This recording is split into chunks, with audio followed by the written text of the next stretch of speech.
Hello student. मैं राजकुमार सैनी आप सभी छात्रों का राजस्थान अकेडमी चूरू द्वारा संचालित इस ऑनलाइन पाठ्यक्रम में हार्दिक स्वागत करता हूं। प्यारे बच्चों, हमने प्रतिशत वाला टॉपिक वो कंप्लीट पढ़ लिया था और आज हमारा टॉपिक रहेगा औसत से संबंधित, ठीक है ना।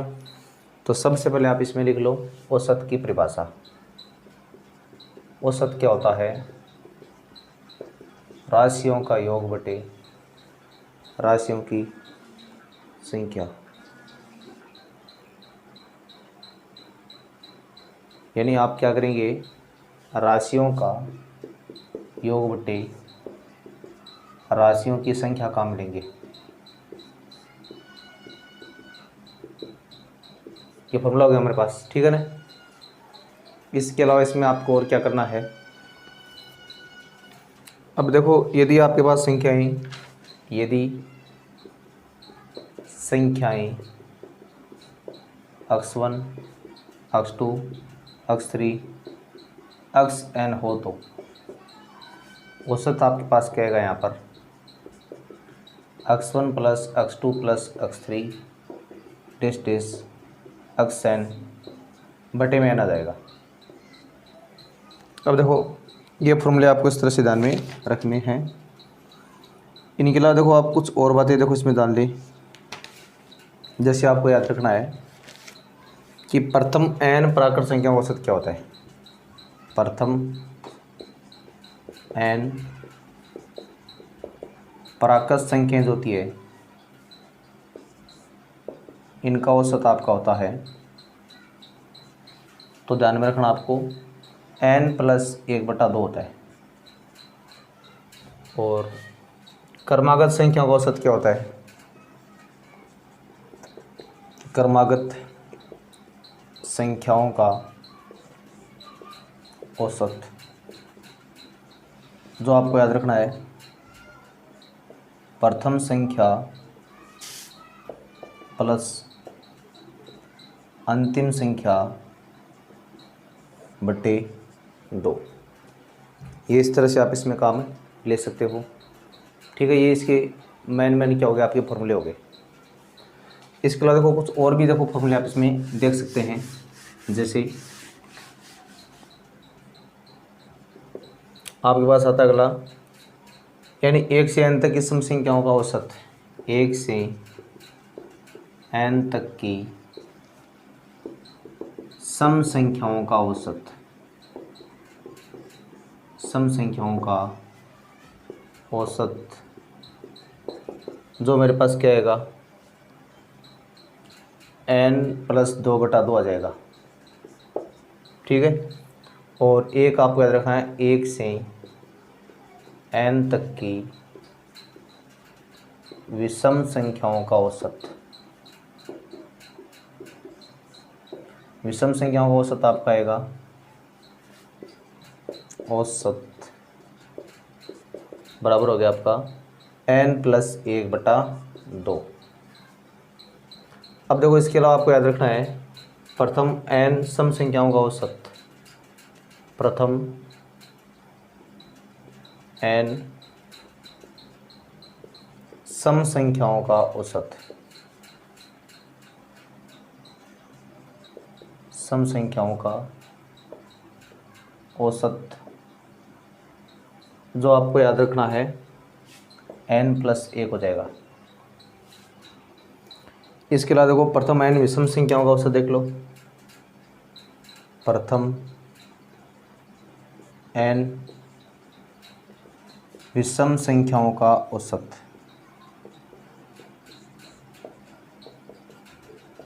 तो इनकी अगर आप बात करोगे तो ये आपके पास क्या देगा, n आ जाएगा, ठीक है ना। तो ये तो हमने भी क्या सीखा है, इसके जो बेसिक कॉन्सेप्ट था, मेन जो फॉर्मूले थे वो मैंने आपको बताए हैं। अब देखो, हम कुछ क्वेश्चंस की बात करते हैं आगे। इस टॉपिक से संबंधित जो क्वेश्चन आएंगे उनको आपको कैसे हल करना है। अब कुछ बातें आप देखो इसमें और जान लो। कुछ अन्य गुणधर्म है, कुछ अन्य नियम। जैसे इसमें आपको ध्यान रखना है यदि सभी संख्याओं में एक की वृद्धि होगी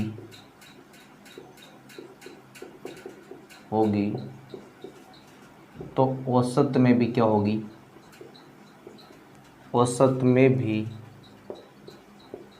एक की वृद्धि होगी, एक की वृद्धि होगी।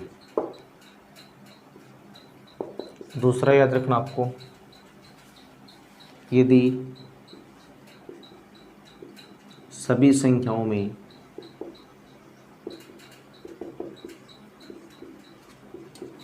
एक की कमी होगी तो औसत में भी एक की कमी होगी। इसी तरह याद रखना है, यदि सभी संख्याओं को ए से गुणा करें तो औसत भी ए से गुणित होगा, ए से गुणित होगा। इसके अलावा आपको याद रखना है, यदि सभी संख्याओं को ए से विभाजित करें तो औसत भी ए से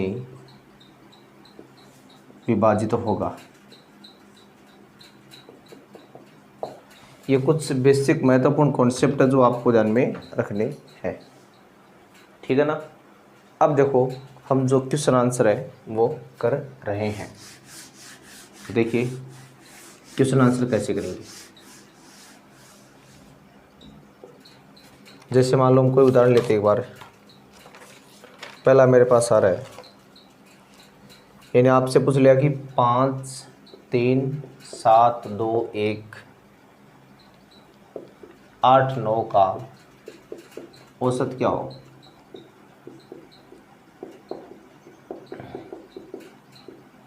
तो इस बात का मतलब देखिए औसत निकालना है, तो इसका मैंने आपको तरीका बता रखा है कि इन सभी को जोड़ लो आप, यानी 5 + 3 + 7 + 2 + 1 + 8 + 9 और बटन देखो 1, 2, 3, 4, 5, 6, 7, 7 बटे में जाएगा इसके। अब 8, 7, 15 तो 17, 1, 18, 8, 26 और 26 में हो गए 35 बटे में 7 आ रहा है, 7 का भाग दिया 5 बार, तो औसत कितना आ गया आपका 5। इस तरह से आपको ये कंप्लीट हल करना है। अब देखिए इसके बारे में आगे बात करते हैं नेक्स्ट अगले क्वेश्चन की। जो अगला हमारा क्वेश्चन रहेगा उसमें देखो नेक्स्ट क्वेश्चन हमारा है वो इस तरह से आ रहा है, यानी 11 संख्याओं का योग 132 है।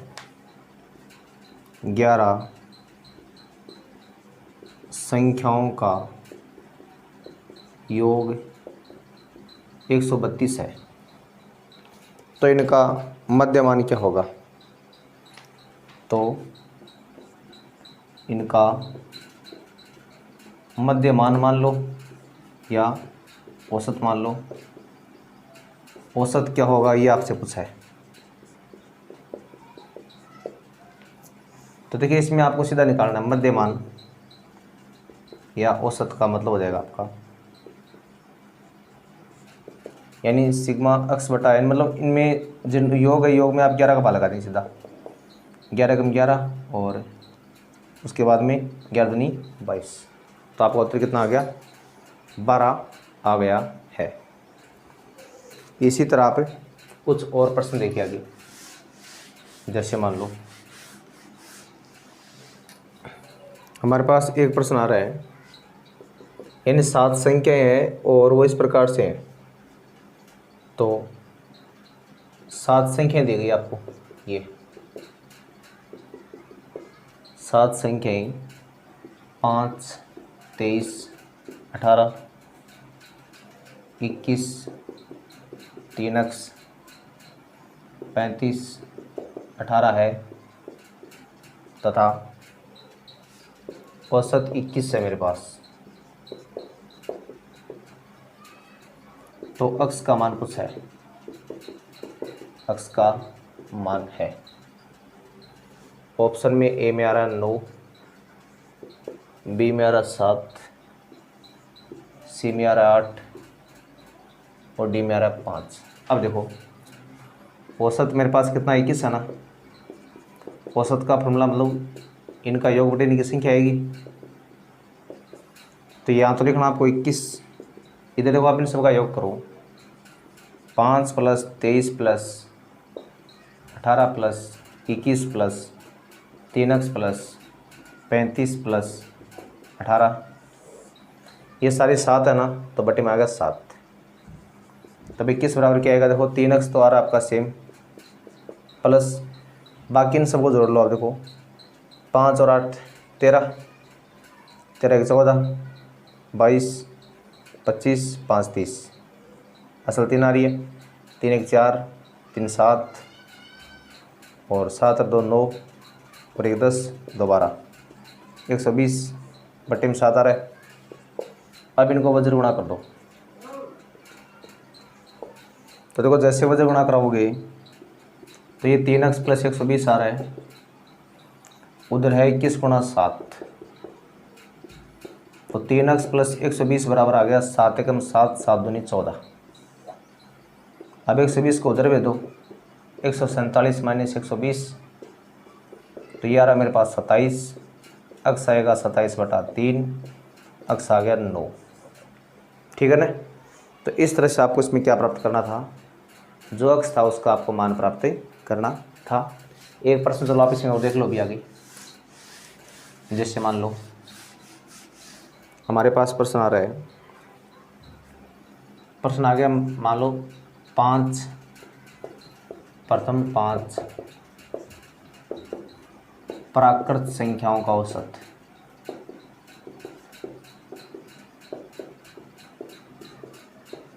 मतलब प्रथम 5 प्राकृत संख्या है, उनका आपसे औसत पूछा है। तो देखो संख्या क्या होगी आपकी, 1, 2, 3, 4 और 5। औसत निकालने का मतलब क्या होता है, 1 + 2 + 3 + 4 + 5 बटे में कितनी है, 1 2 3 4 5, 5 लगा देंगे। अब देखो इन सबको जोड़ोगे आप, तो 5 5 10 14 1 15 बटे 5, और औसत मेरे पास क्या आ गया, इसका 3 आ गया है।